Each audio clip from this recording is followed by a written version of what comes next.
with the first pick in the NFL draft. Hello and welcome to the Franchise Tag Draft Show. We are back with another top 10. Today we are going through the wide receivers for the 2026 draft. Adam, the wide receivers, it seems like a bit of a deep class. I probably could have done a top 15, I reckon, if we're picking these people. So it seems like there's going to be a lot of names going in. I suppose when we're talking about wide receivers as well, there's two different types, isn't there? There's an X receiver and a slot receiver. You've got your big guys and your little guys. I think last year and over the last few years, we've had a lot of little guys, haven't we? I think this draft has got a few more of those bigger X guys coming through in it. Yeah, I think not only has it got a few more of the bigger guys, sort of 6 foot guys compared, like you say, a lot of these slot receivers that you'll find in, they're sort of like 5'9", 5'10", don't necessarily weigh loads. Whereas for this year, we've got a few more. We've got a few more 6'2", 6'1" guys who are able to play out on the line and kind of be a bit more of a, they can win some jump balls. And I think that's something that, to be honest, I feel like the NFL has kind of been lacking a bit. It does feel like it's gone very much into it's all about separation. And that's something that I always look for, because that seems to be the way that the NFL goes and how it works now. But yeah, I mean, there are some guys who are a little bit different to what we've seen in the last few years. So hopefully they'll work out all right. As I said, I probably could have done a top 15. So we do have a couple of honorable mentions. I mean, my next ones that just missed the list were Jeremy Bernard, Zachary Branch, and Malachi Fields, maybe Antonio Williams. I think you had a couple more as well, didn't you? Was there someone else on yours? I had Bernard, Fields, and then the one was Skylar Bell. Was another one that I sort of had written down. Think that he's got a chance to.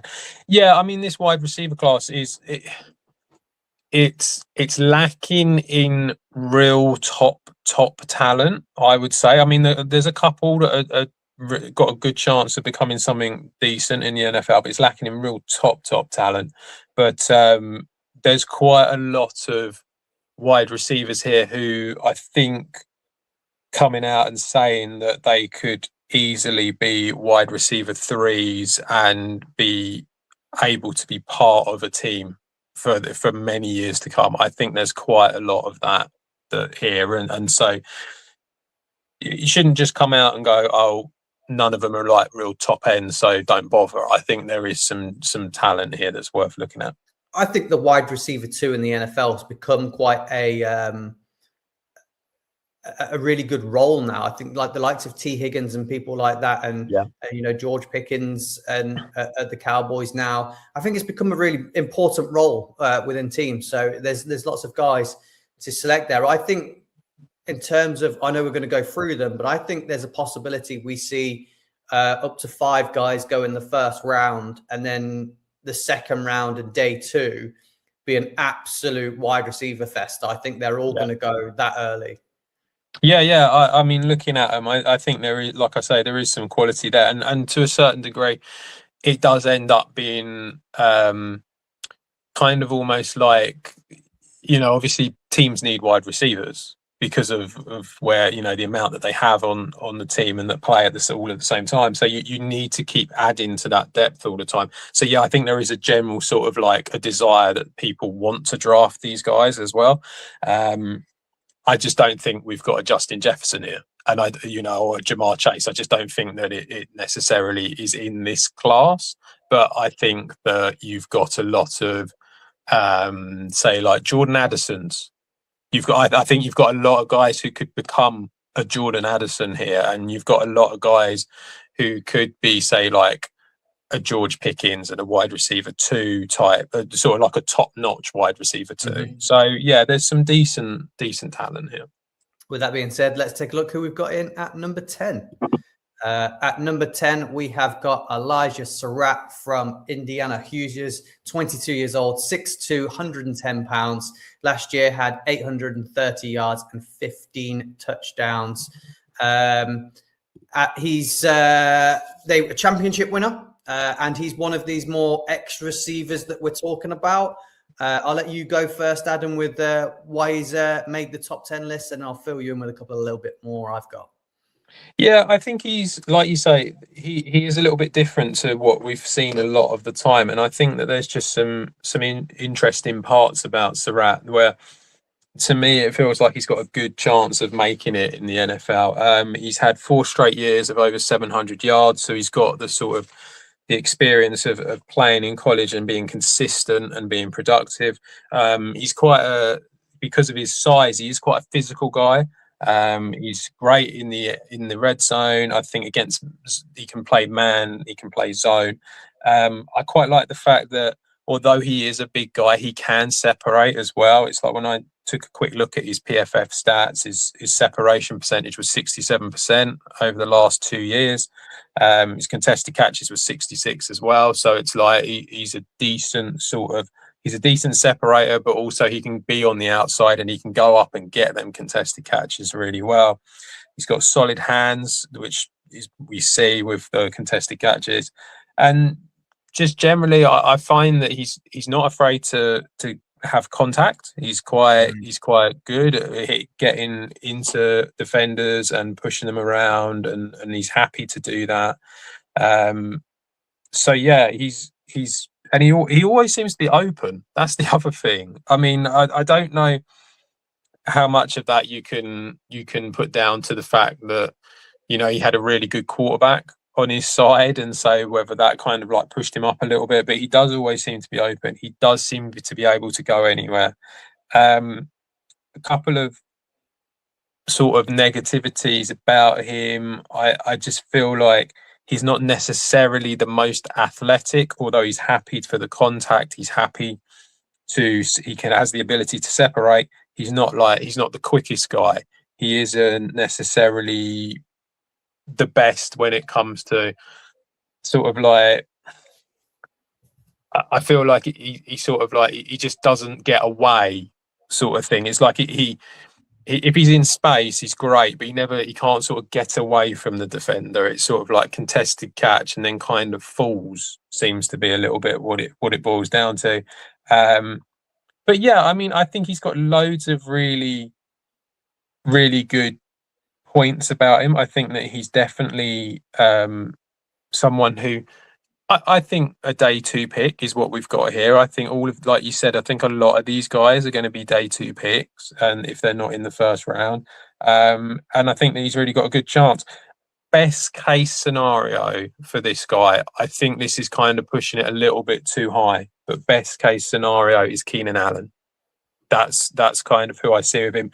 Who I think he will end up being more like, probably Juju. That I think is where we're going to end up with, who we're going to end up with here. But if it all falls into place for him and he ends up on a good team, he does have the potential to stick around for a long time, be a consistent producer, and someone like Keenan Allen I could see happening. And he's even got 13 on his shirt. So there you go. Yeah, one of the things I really liked of him, a stat that probably not a lot of people see when you look at the if you're pulling them up just on ESPN or something like that. But over the last 2 seasons, 89 of his 117 catches went for first downs or touchdowns. So he's got that big playability. As you said, great at the catch point, really good body control. And I know I like to use this word when we're talking about players. You use hair on fire for some players. I like to use dog for some players. I think he's an absolute dog.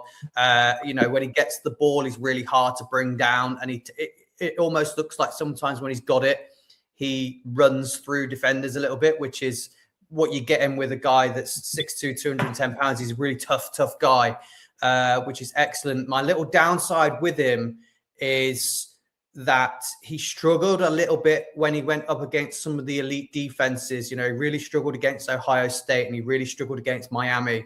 So I do worry that translating to the NFL, when everyone's pretty much elite, will he struggle? Which is why he's down at 10, because everything else, there's a lot to like about him. And he's not just a one-trick pony, just big guy, is he? There's a lot to like about his game. So yeah, I think he's got a really, really good shot at making it in the NFL. Yeah, yeah, I think you're right, and I would be surprised if he doesn't. I think he has that ability about him. Like I say, I don't know if he's necessarily going to be sort of in the NFL for 10 years, but I think that he's definitely someone who's got a good chance of becoming a. He'll probably start off as a wide receiver 3 kind of guy, but I think he has the potential to become a wide receiver 2 for a team in the not too distant future. Yeah, in at number 9, we have got Jacoby Lane, USC Trojans, 21 years old, 6'4", 200 pounds, 745 yards, 4 touchdowns. I like to call this guy Mr. Red Zone. I think he's a massive red zone threat. That's where he's going to get a lot of his work. I think for his size as well, I think he's good NFL size, and he moves well for how big he is. And again, he's another guy that doesn't go down very easy. I know you're not very high on this guy. So, Adam, what do you like about him, and why do you not think what do you think his limitations are? Well, what I like about him is kind of what you've already said, to be brutally honest. It is that he is tall, he's got long limbs, he's a red zone target. He's very good at that. Great hang time, doesn't have an issue with that. Contested catch guy all the way. And actually, it's one of these things. If you look at the highlights, he's amazing. Everything about him is amazing. If you look at the highlights, if you look at the tape, you tend to see a slightly different story. I think he does have, in fairness to him, his lower half, I think, is quite explosive. I think he's got solid sort of footwork, and he's all right with that. However, there are a lot of problems with this guy, and to be honest, I mean, if you want to have him as 10, you can have him as 10 sort of thing, but I probably wouldn't even have him in the top 10. I think there is just a general lack of sort of refinement in this bloke, and he just doesn't have that about him. He seems to lack any sort of separation. He lacks creativity. He doesn't really offer a great deal after the catch. His yards after catch, that's not his game. He doesn't do that. For a contested catch guy, he drops the ball a little bit too much for my liking, I have to say. His speed is kind of it's all right, but this is the problem. He doesn't, because he doesn't have that speed. He can't separate. I don't know really what he's going to do, and the problem is I've seen this story so many times now, and this is where the issue is. The way the NFL is, I just don't see it. It never works. It just doesn't work anymore, and this is the problem. And so, to me, he's got Keon Coleman written all over him. If you want to go further back, he's got Hakeem Butler written all over him. I've seen some people compare him to A.T. Perry as another one that I've seen. And for his size, he's 6'4". He needs to weigh a lot more than what he does if he's going to be a strong contested catch kind of guy. And there's too many things that don't add up. Now, do I think a team's going to take him? Yeah, because they always do, don't they? There's always a team that takes one of these guys. It always happens.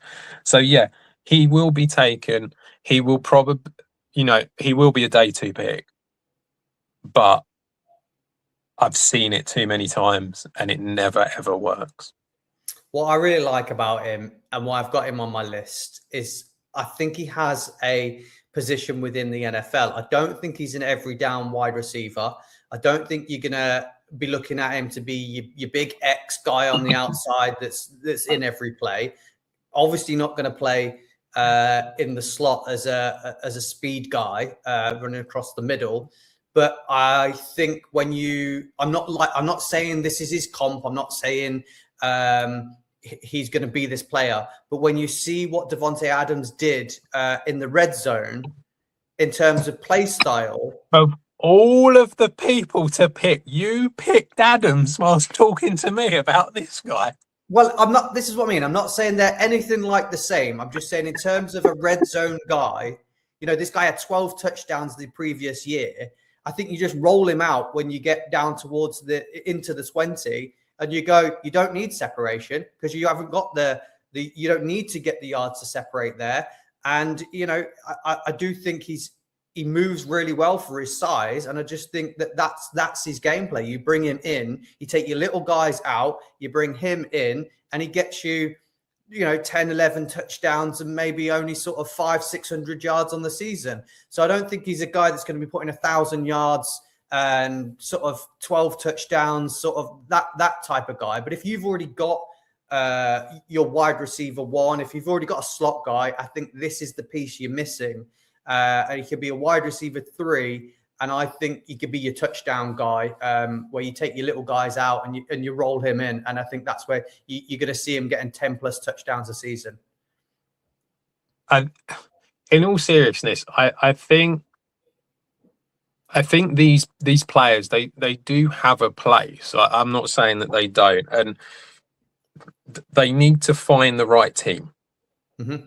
And I think, unfortunately, I mean, the comparison with this guy and Keon Coleman it's quite an obvious comparison because he is kind of that sort of player, and it really hasn't worked out for Keon Coleman at the Bills. And the reason that it hasn't worked out is because the fact is that it's a run first team, so it's like he's never going to get used that much.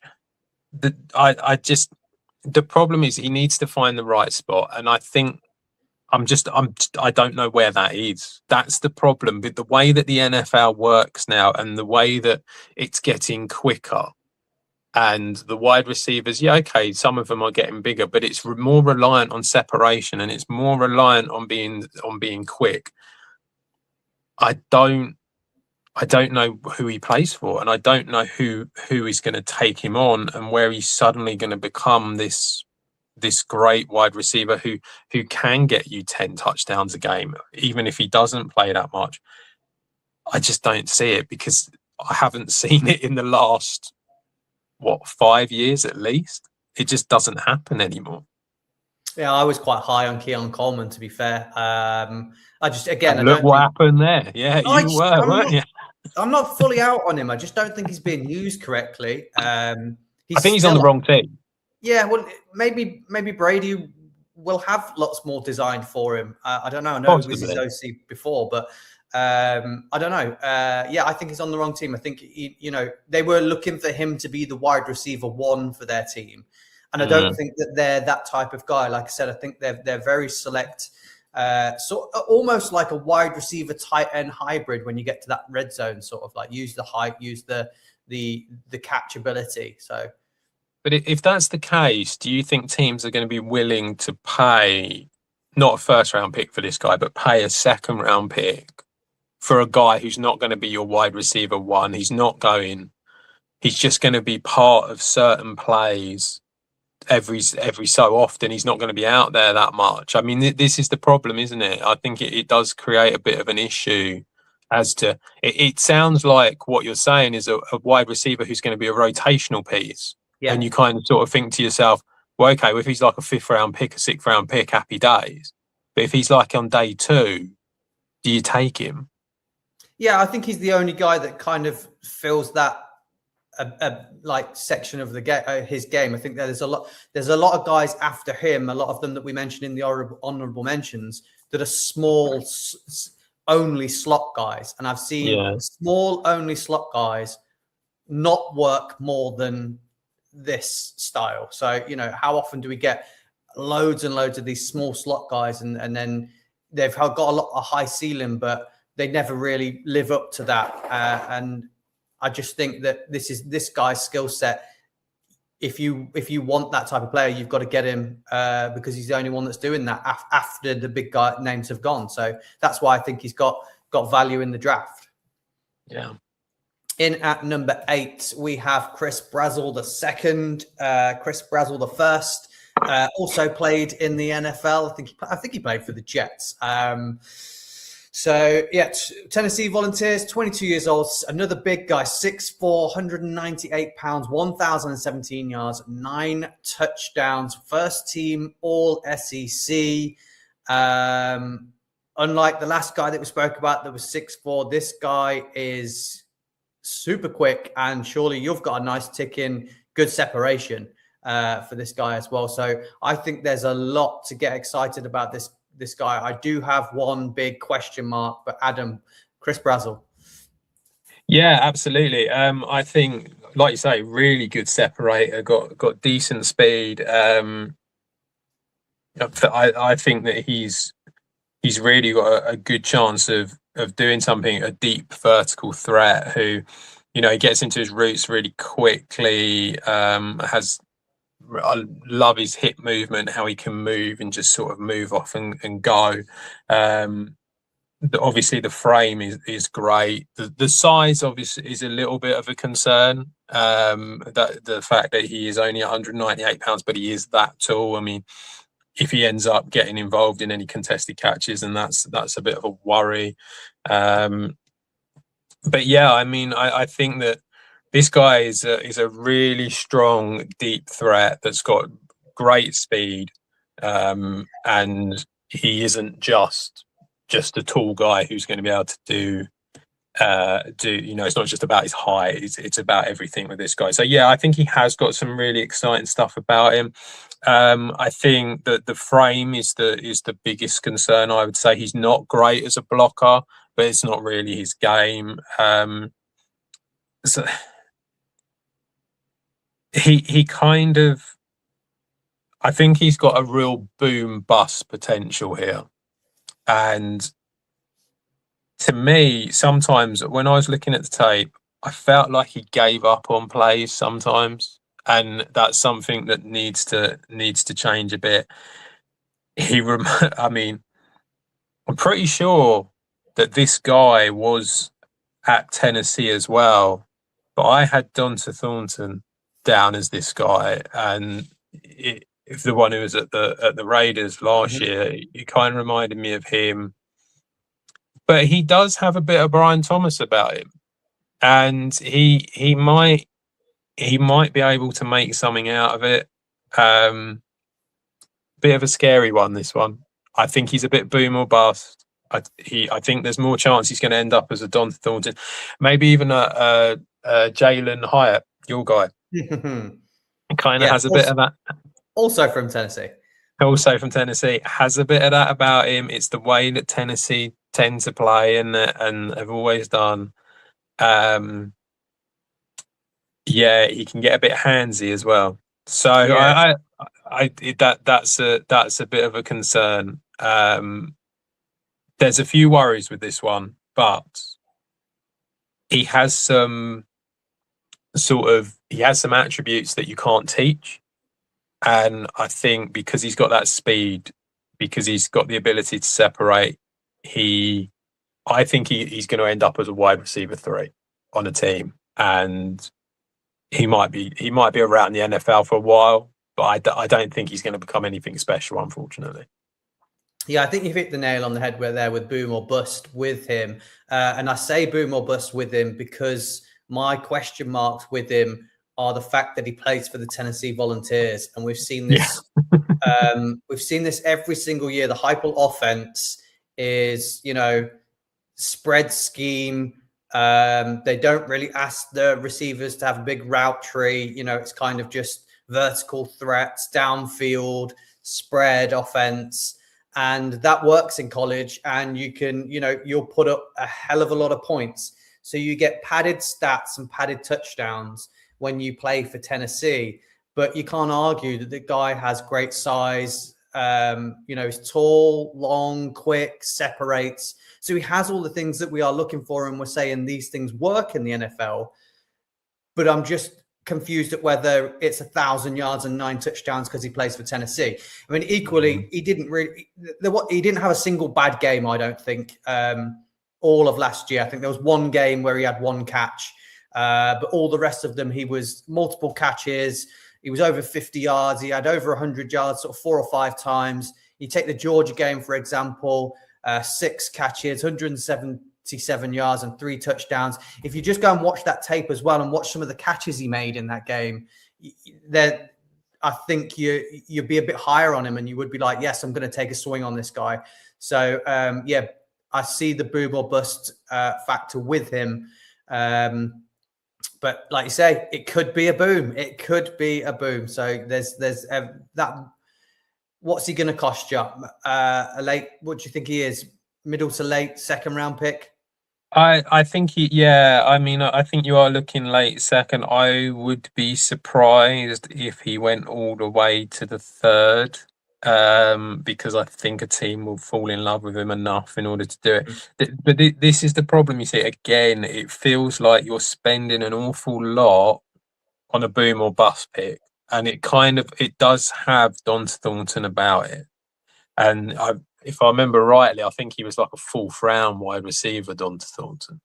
And you kind of feel like, I think once you get to day 3, I think it is literally like they're all kind of a bit boom or bust, to be honest. It's just like, whereas for the first three rounds, I think they're the sort of, you want to make sure you've got a stable, decent players coming in. So I would be surprised if he doesn't go day 2. I think he probably will be the end of the second. I think someone could end up with a bit of egg on their face with this guy, unfortunately. Just quickly before, with the Tennessee thing, do you think that Tennessee are going to end up? I mean, they've kind of got this reputation, haven't they, that they don't really care about the NFL and they play the way they play. Is this going to stop them getting people? No, I don't think so. You just think people will just carry on and be happy with it? Well, the style of play they play wins and puts up points in college football. So they're always going to be in the conversation if they've got the right team in the right year and the right quarterback to win. But none of these guys seem to do anything.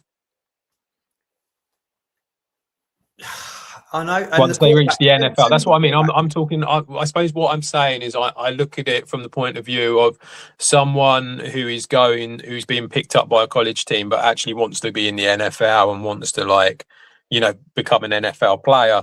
Would it almost put them off? Because when you look at the history, I mean, I remember we were going, how Hendon Hooker, great, brilliant quarterback, and it never amounted to anything. There's very few players on that Tennessee offense that actually do anything in the NFL.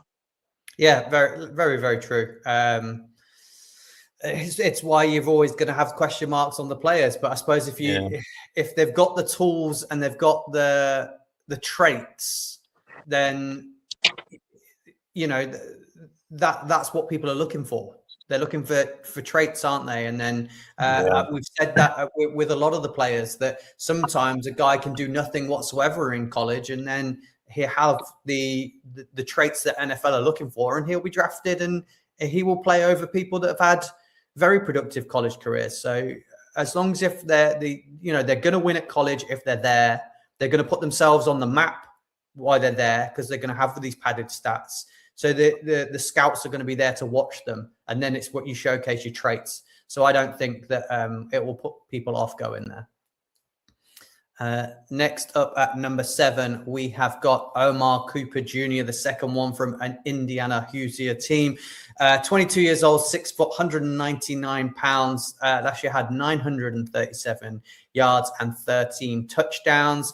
This guy was, for some reason, never used for the first 2 years of being Indiana. They just decided I think he only had like 1 start and then 4 starts. So, and then Kirk Cignetti gets there and goes, hang on, I can use this guy. And then has a breakout year in 2025. So yeah, Adam, this is I think before the draft process started, this was everybody's sleeper wide receiver. But he's probably the worst sleeper wide receiver because he's in everybody's top 10. There is a lot of people now talking that he will be a first round pick. I haven't got a first round grade on him because of some question marks and some doubt, but definitely an exciting guy to profile. Yeah, for me, I think he's probably at the very top of the second round. I think that's where he should be going myself. But yeah, he's got loads of great things that are really exciting to look at. He's got a multi-sports background, and you can really see that with the speed that he has and his ability to sprint off the line. He's got good strength, and I actually think his balance is pretty decent as well. But if you want to go through some of the percentage, I mean, as a separator, he was 88th percentiles. Against single coverage, it was 76th percentile. That was one of the highest ones in the wide receiver lot. His contested catches, despite the fact that he is not the biggest, he's 6 foot, but he's not the biggest guy. 71 percentile. Yards after the catch is ridiculous. He's great at that. Really good hands, doesn't drop the ball much. He's played special teams as well. If you want him to do that, I think he's got the ability to pretty much do anything. If he gets the ball in space, you're in trouble. And I think that he's really got every little thing about him. He might not be the best, but he is even a willing blocker, and he's all right at it. He's not amazing, but he's all right. So he's got all of them things going for him. He hasn't faced press coverage that much, so I wouldn't really be able to tell you about that. That's not his fault. That's just the way that it's been. And I do feel like a lot of his yards after the catch, although he's great at it, I feel like a lot of it is more that they have been designed plays rather than he has actually created it. So I think there is that concern to him. He relies on his athleticism in order to be able to do that, which is fine. There's nothing wrong with that, but it's just what it is. I think there's the slightly scary thing about this guy is I do think that his technique can develop, and I think that will happen in the NFL. So I don't really look at it as a massive negative, but it is something that he needs to develop a bit more. And I just think that he's got a hell of a lot going for him. And I don't, like I say, I would have him at the very top of round 2. I think round 1 is maybe pushing it a little bit too much. I've seen Kadarius Toney as a comp for him. I actually think he's got a bit of a Olave in him myself. I think there's a bit of Brian Thomas there. I think they're better wide receivers. I think this is. I don't think he has. I don't think he necessarily has the potential to get that far and be that good. But I think that there's traits that he has where you can see that, and you can see what he does and what they do. But yeah, I mean, Kadarius Toney's the one that's been bandied about quite a lot. I think he's a bit Khalil Shakir a little bit as well. Yeah. I don't know. He's built like a running back, isn't he? He runs well with the ball in his hands. He's great. He's fantastic on the really short, quick routes. I think that's where he sort of excels. I think at the start of the season, that's predominantly how they used him, and then they did open up his route tree a little bit more as the season went on. So it was quite limited at the start, but that might be because he wasn't used prior to that. And then they did develop him and realize how good he was and use him a bit more and open the bag up a little bit. I think when you use the words Kadarius Toney as well, it automatically puts you to say, is he a gadget player? Is he a gadget player or is he a true wide receiver? I thought he was solid in run blocking. I thought it's the first one of the wide receivers that we're saying good in blocking. So I think that's really good. I think he's going to predominantly play out the slot as well. But the question marks I've got with him and why I haven't got a first round grade on him is for a start, his big games that he had this year came against FSC teams. So they, I think his biggest game wasn't even against one of the top teams, 207 yards and 4 touchdowns. He got in that game. So I think that's a bit of a concern that he padded the stats a little bit against FSC teams. I also don't think he attacks the ball very well downfield. So I don't think his downfield work is as good as his is short work, which again sort of pigeonholes him in an area that he can play. And I think his footwork needs cleaning up a little bit as well. But who doesn't like a wide receiver that's built like a running back that's got yards after the catch ability? I think that works in the NFL. So I can see why people are really excited about Omar Cooper Jr. And I can see where the buzz is coming from. I'm just, small tape size on him and a few question marks for me, which is why I've got a few of these other guys above him.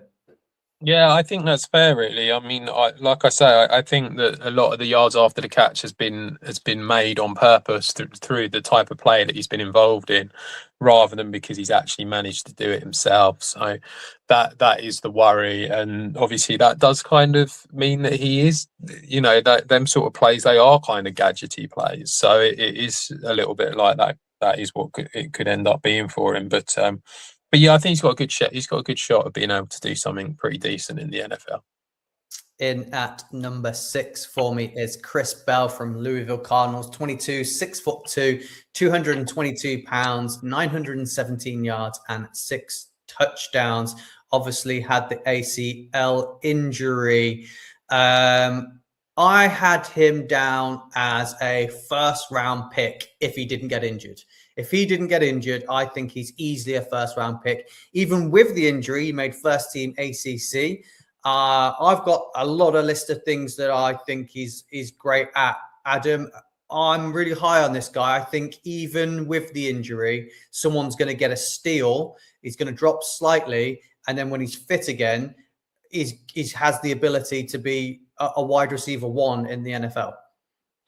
Yeah, I didn't mind this guy. It's not really my type of wide receiver, but I actually didn't mind him. I actually thought, for looking at the tape, he looked pretty good. He looked like a very good athlete, twitchy off the line. He runs through people. He's got that extra strength about him compared to some of these other guys because of the weight.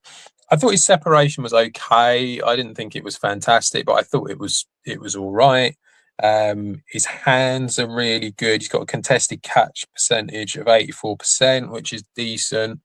I think that what I liked about him is that he has that ability to get involved. He's happy for the contact on the line. He's happy to do that, and he's happy to get involved in that. But once the plays happened and he's got the ball and he's kind of got himself a little bit of space, he does kind of become a slightly different player, where all of a sudden he's got this massive long stride and he just eats up the ground so quickly. And it's kind of surprising, because obviously you're looking at this guy who's 6'2". He weighs what he weighs. He's not a small bloke, and yet he just he goes, and he does have that ability to do that. So that's kind of, I think that's what I mean when I say he's not normally my kind of guy, because he's a bit taller, he's a bit heavier than what I would say you'd want as a wide receiver, but he can turn a 7-yard play into like a 20-yard gain because of just how quickly he sort of goes through that stride. I think he positions his body really nicely. He sort of he boxes the defenders out and gets really good at contested catches. So I think he's got a lot of things going for him. I do feel like quite a lot of the production was schemed on purpose for him, but sometimes that's just how it goes. He does lack a bit of refinement, but that's something that I feel like can be sorted out through coaching, and that they can do that. Obviously, the big concern is that he tore his ACL in November, so that's the real issue for him, because he kind of that is going to drop him down. But as you say, someone here could get a real steal with this guy, and he isn't. See, he's not the guy. He's not a Keon Coleman. He's a bigger guy, and he's a stronger guy, and he has speed, and he has the ability. He has the ability to, at his size, he can play in the slot and play effectively in the slot, and he can play outside and be effective there. So he's got a lot of really good things going for him. And he's not that sort of player who just sort of is only a one-trick pony and struggles. Look, I think he's going to end up as a day 2 pick myself. I think that's probably because of the ACL tear. It's going to scare some teams off. I hope he goes early in day 2, but I fear that the injury might, like I say, scare him off and it might push him down a bit. But I still think it'd be day 2. When you want to comp, look, if everything goes amazingly well, I think you've got a DK Metcalf on your hands.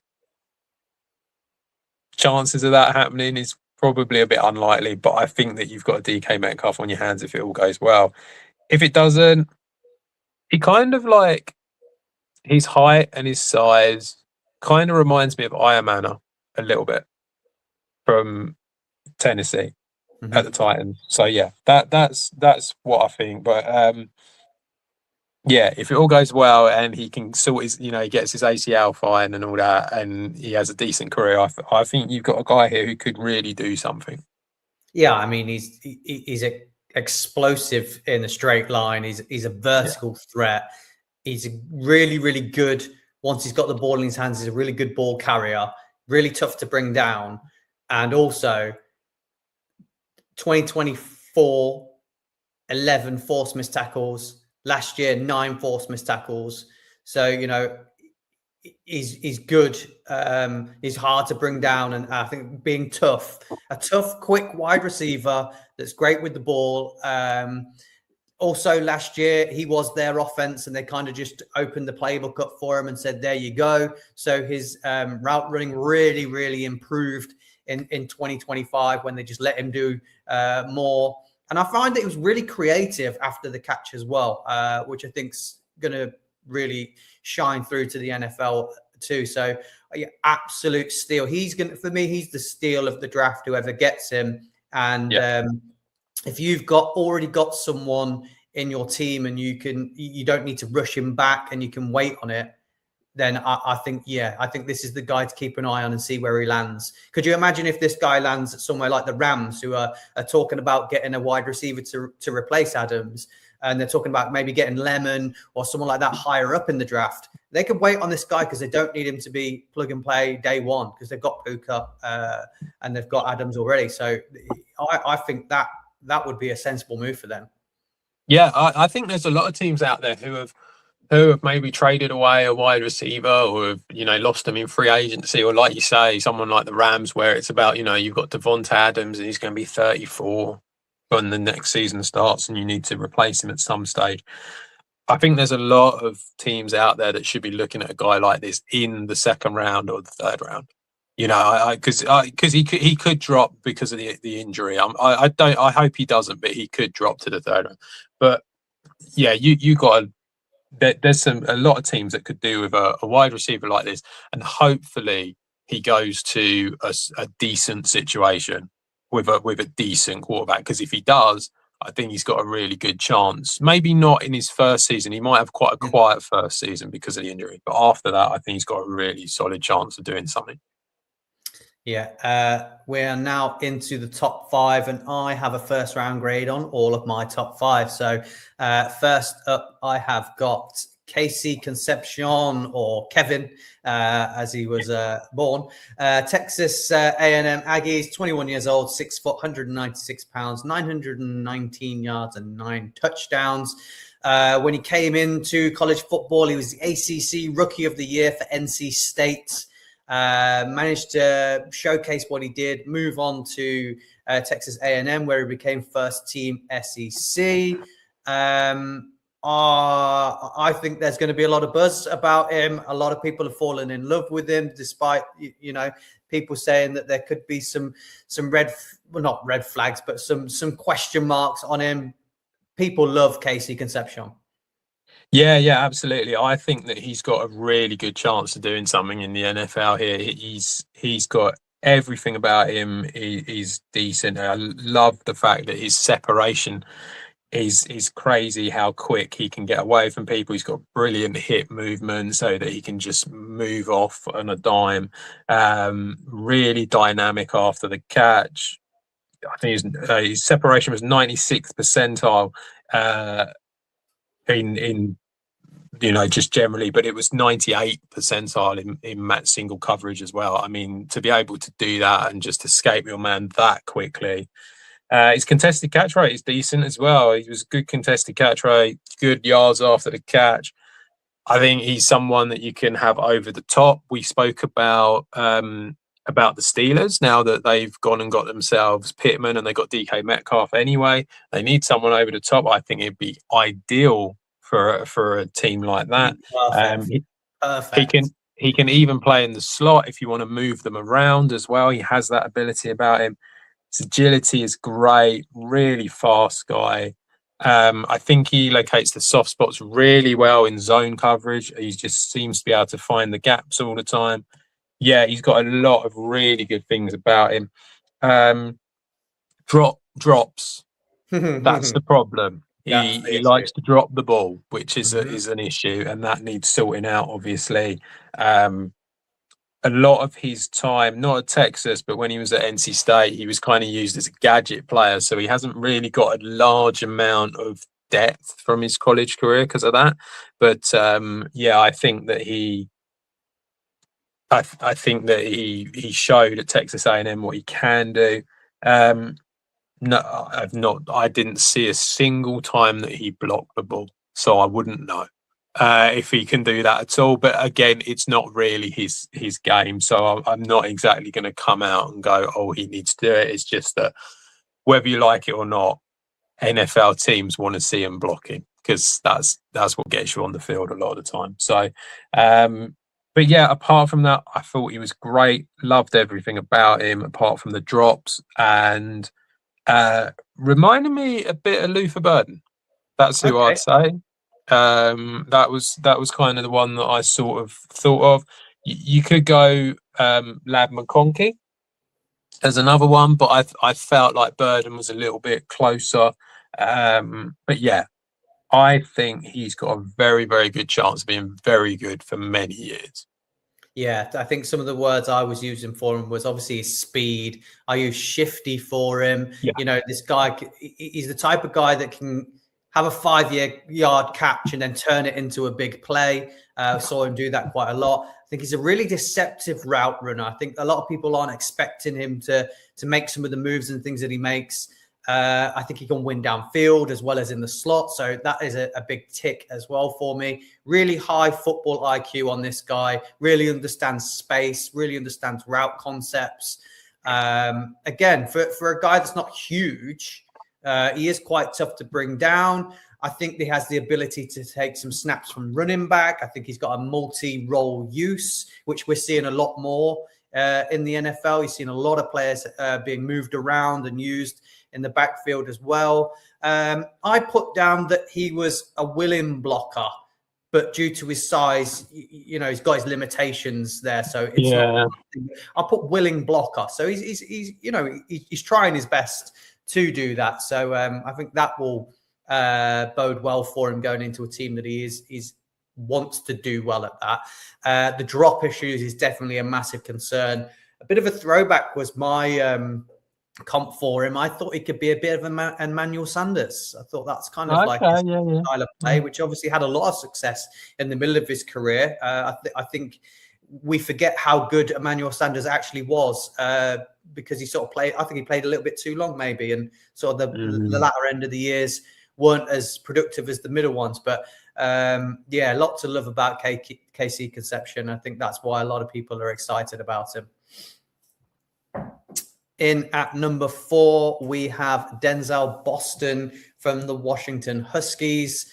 21, 6'4", 212 pounds, 881 yards, and 11 touchdowns last year. Another one of these big X-receivers.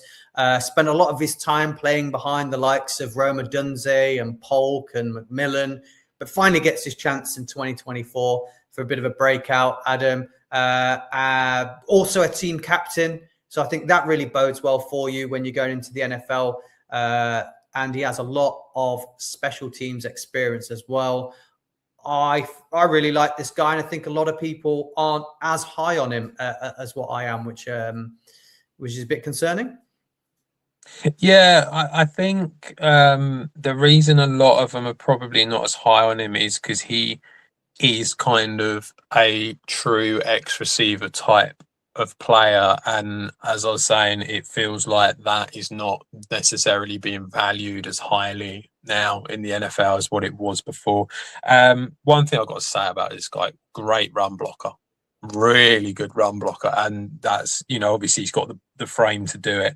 But compared to a lot of these other guys, he's very good at that. I think his separation skills are pretty decent. I don't think it's necessarily his main strength, but I think he's all right. But his contested catch is great. He's very good at that. When you see so many times on the tape, you see him just watching. He's got his head round so quickly, waiting for that ball to come down, and so he's ahead of the corner almost every time. He got 20 touchdowns in 2 years, so really good red zone threat. I think his hands are very good for the deep ball. He does that really well. Yeah, I mean he's a pretty angry runner, to say the least. He's got a lot of good things going for him. One thing that I did think, and this is just really, it's not really a massive complaint against him. There's very little yards after the catch, but it's not really what his game is. It's more that he's a red zone contested catch guy. I don't think his speed is necessarily top speed. I think it's all right, but it's not amazing. And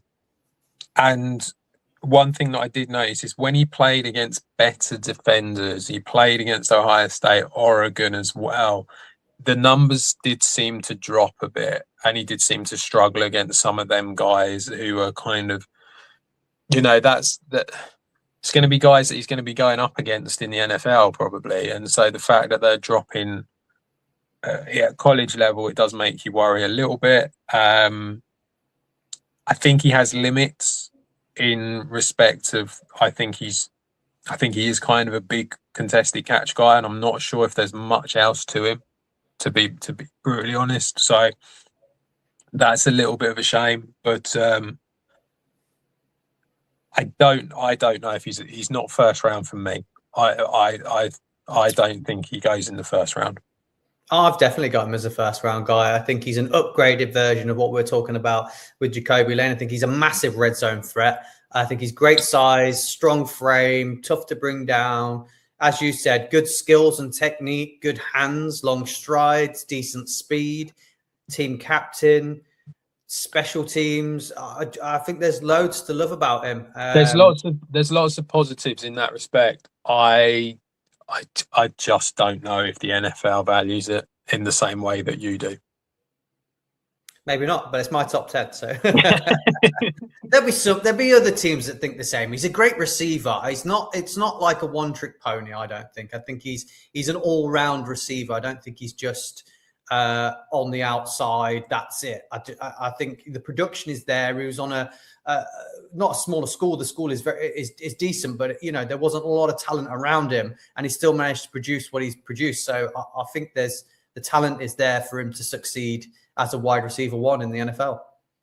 Just quickly as a comp, I had Ted McMillan was the comp that I went for. So your comp is the guy that we had at number one last year. That's where I think he kind of has the same size and range, and that's kind of the comp. That's the player that he's like, I think. But whether I don't think he actually gets to that level, but I think that he's that type of player. Yeah, well, in at number 3, Adam is probably a guy that you're excited to talk about because he probably does fit more the new NFL scheme for wide receivers, and that is Makai Lemon, USC Trojans, 21 years old, 5'11", 192 pounds, 1,156 yards and 11 touchdowns. At high school, he played wide receiver, defensive back, and returner. I think when he first got into college, I think he played a couple of snaps at cornerback.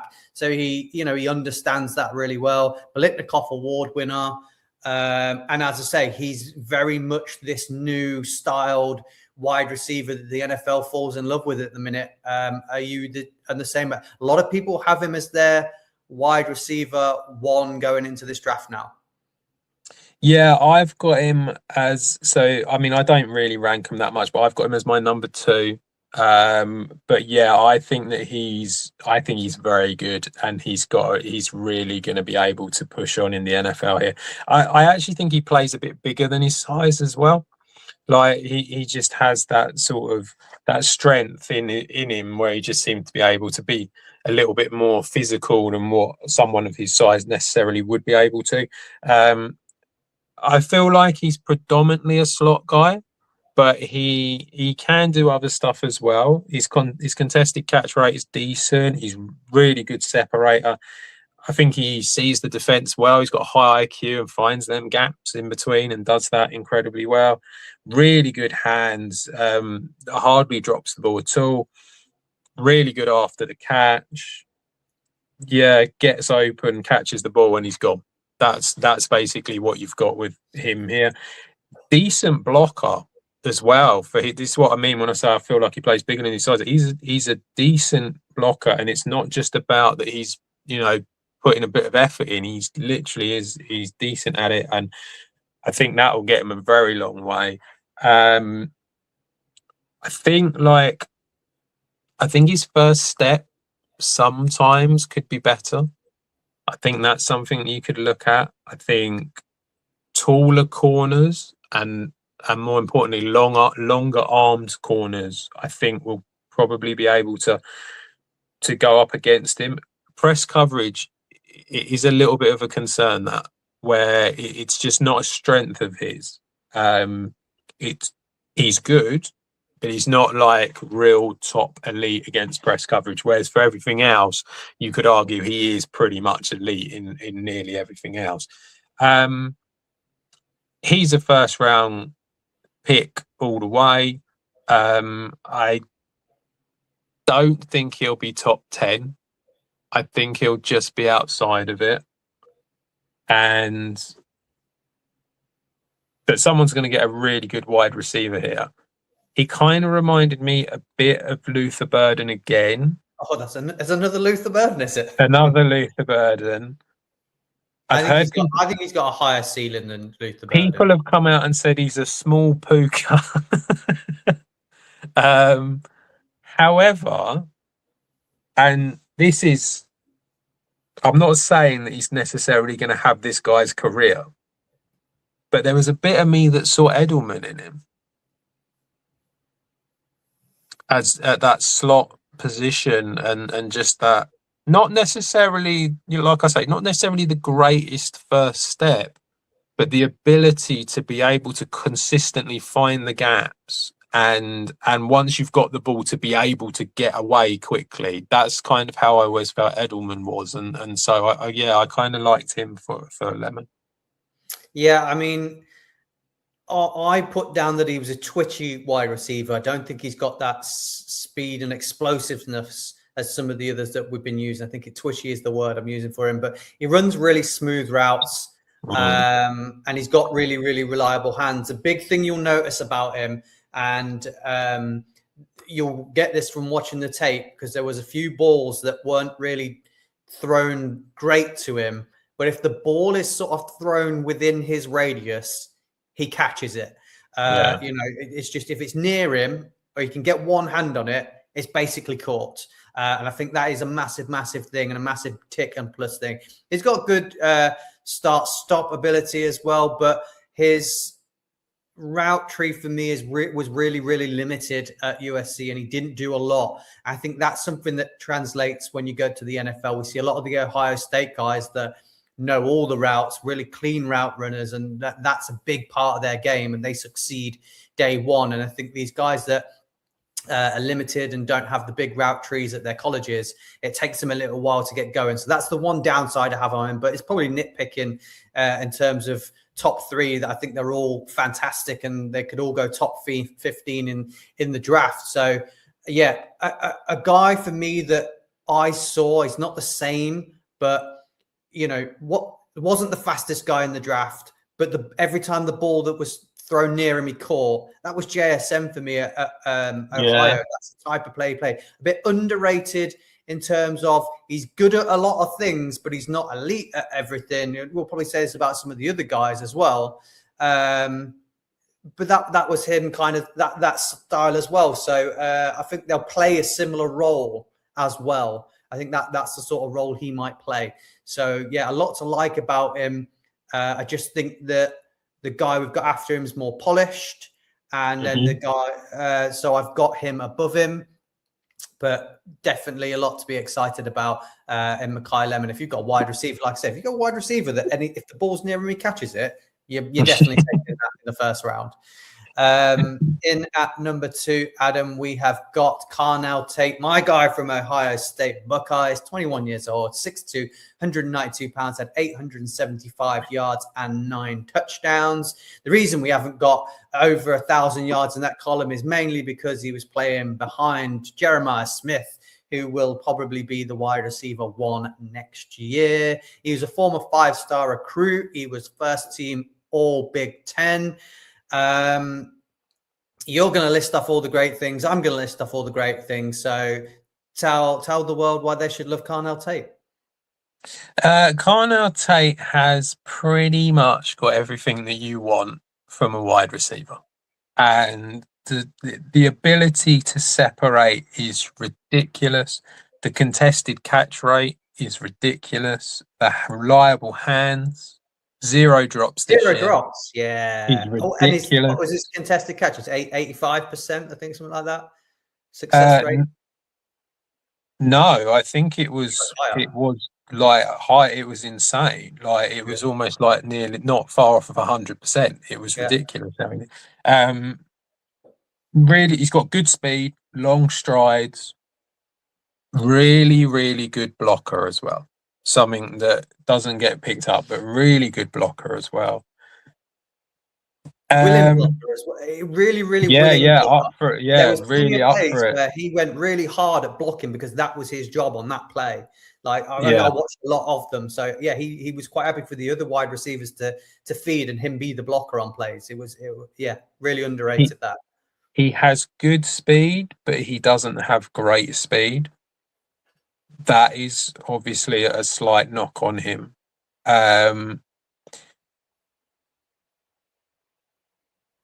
not a lot else to really have a go, to be honest. It's not even that he's necessarily had many injury problems. He's missed a few games, but nothing major. He's the wide receiver 1. And you've lost your marbles that you haven't put him as the wide receiver 1. We had this last year, didn't we? We did. He reminds me of JSN. Oh yeah.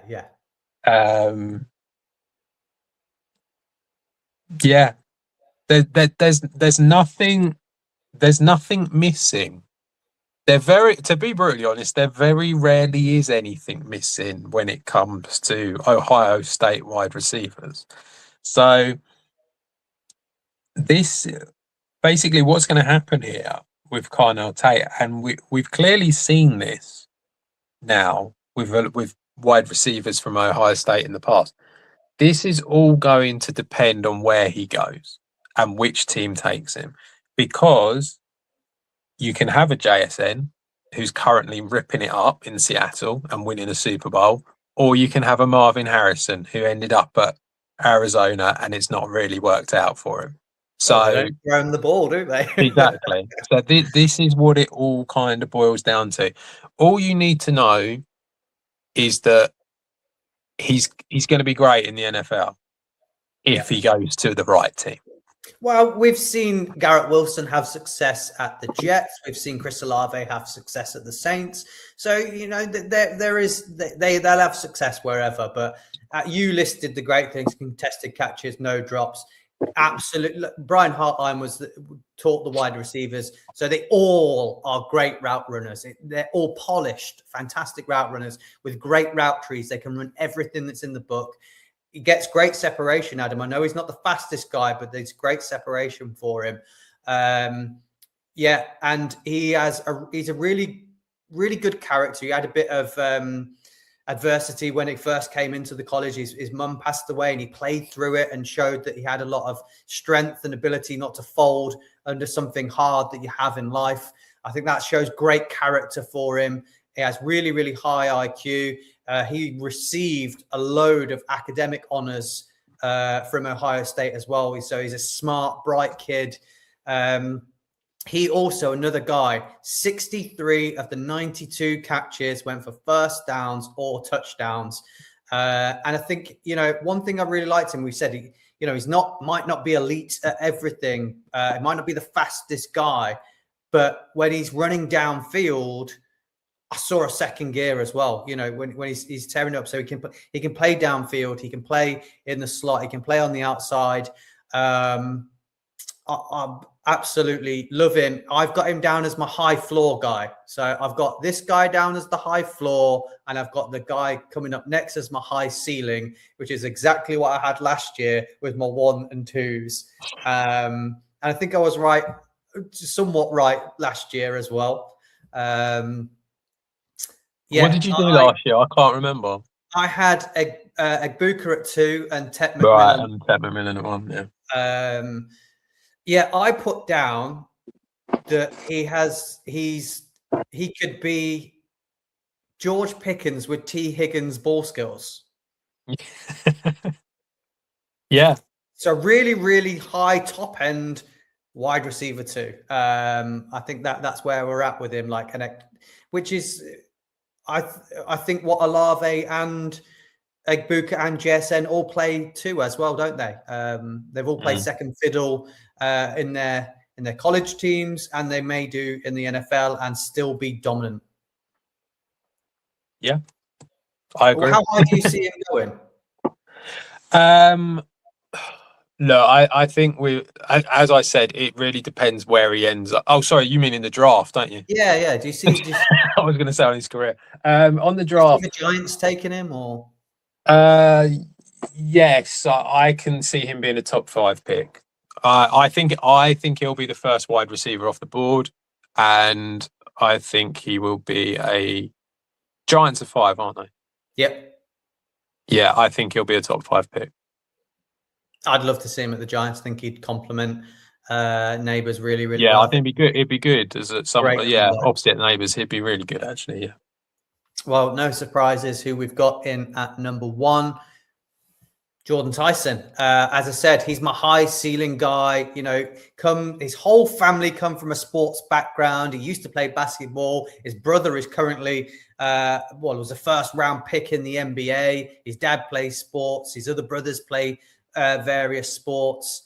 I think this guy, I love everything about him apart from one thing. So, Adam, you've not got him as your number 1. I'm guessing you might have him as number 3 because I think you're quite high on Makai Lemon. Why are you not seeing the same as me, or is it just the injuries that are setting you back on this guy?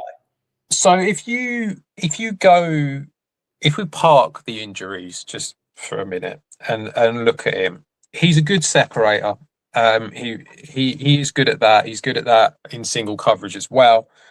He's a really good contested catch guy. Like his blocking. Think he's a good blocker as well. Does that really well. He has explosiveness and he's twitchy off the line. His hands are solid, and I would argue he's probably been unlucky because he suffered a little bit with bad quarterback play. I think that's fair to remember when we talk about this guy. The reason I have him at number 3 and I have him lower down, and certainly why I wouldn't have him above Tate, is I think this guy's a good separator. I think Tate's a great separator.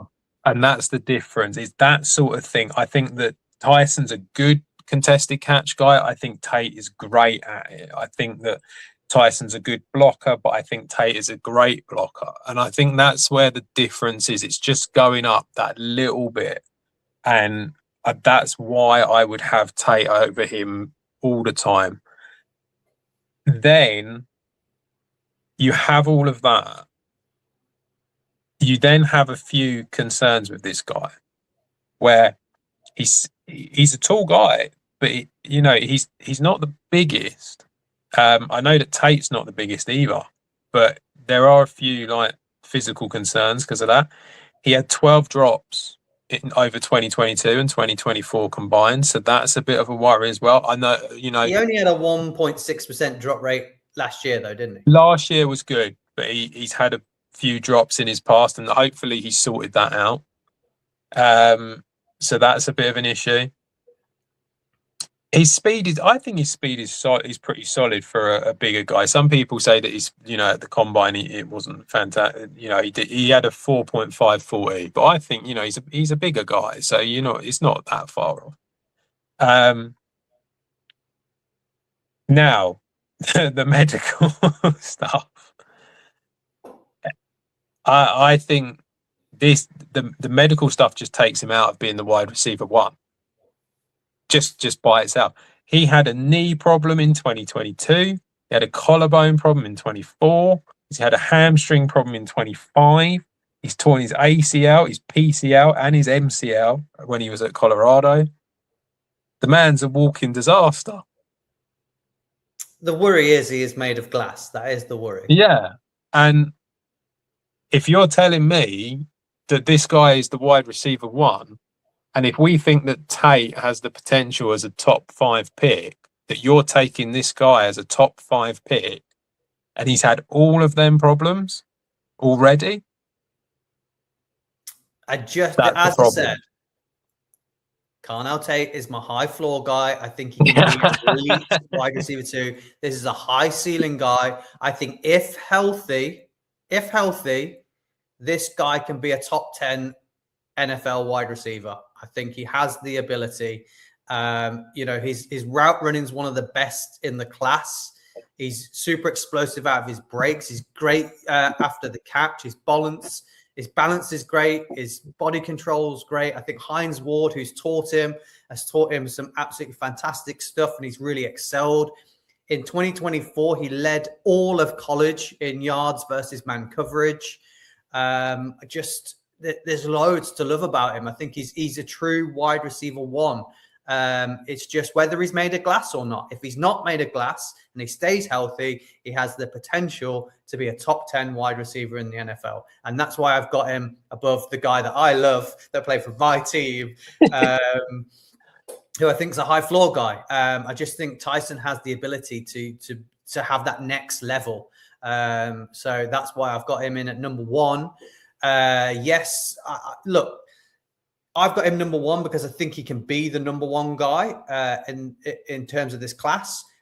Whether he's going to be the number 1 pick off the board of the wide receivers, that's yet to come because of the injuries. But I'm taking that away. I'm saying he's not made of glass. There's no injuries, and that's what he can be.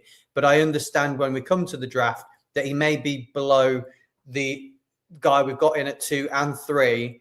Because of the injury concerns, but no injury concerns is easily above them for me. Personally, I just think, like I said, if you take all the injuries out of it, to me, I think Tate is a better all-round wide receiver. And like you said, we had this conversation last year with Igbuka and McMillan, and I went on Igbuka's side, and I've gone on Tate's side, and also the other thing is like, I know there's not much difference between Tate and Tyson, but again, it's that same old thing. You seem to go for the bigger guy a little bit more, and I go for the guy who's kind of got the separation and the speed about them and play. I suppose I go for the slot guy probably a little bit more, and that's why. But I mean, like I say, you take the injuries out of it, I still think Tate's a better all-round wide receiver.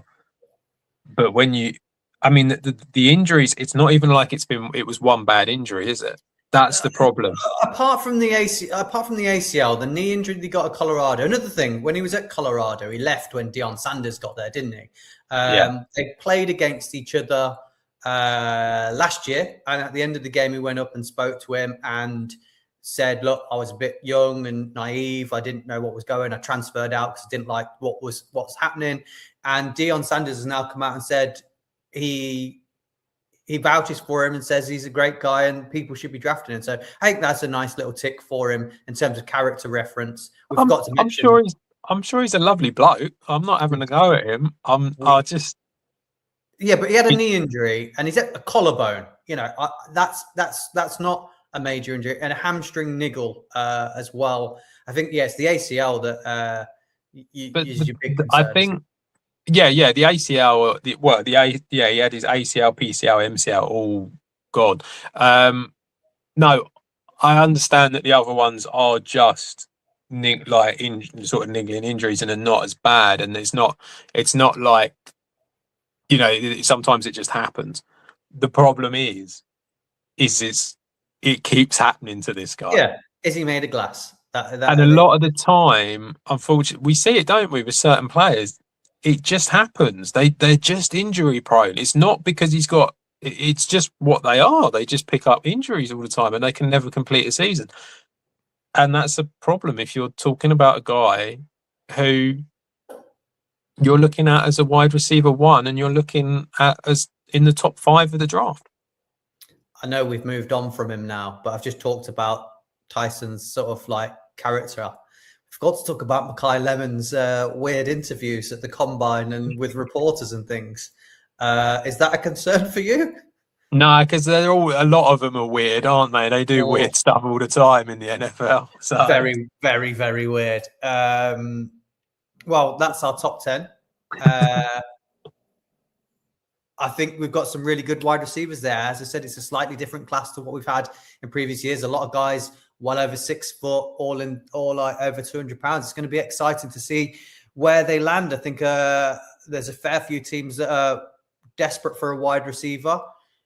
I say I've got 5 going in the first round. How many have you got, and how many do you think there can be? I think Tyson, Tate, Lemon. I don't think Boston goes in the first. Concepcion goes, I think 4. It might be a bit low. That's kind of like, that's how I grade them, I suppose, as first round guys. It wouldn't shock me if someone came in at the end and picked up another one and there was 5. But for me, I think there's 4 that I would say are first round talents. Yeah, it's going to be exciting. Everyone loves an exciting weapon to go in the draft to their team. That is all we have time for on the wide receivers. We will be back again with the rest of the positions, so keep your eye out for them. The running backs should be out already and the quarterbacks. But till then, keep it with the franchise tag and see you again very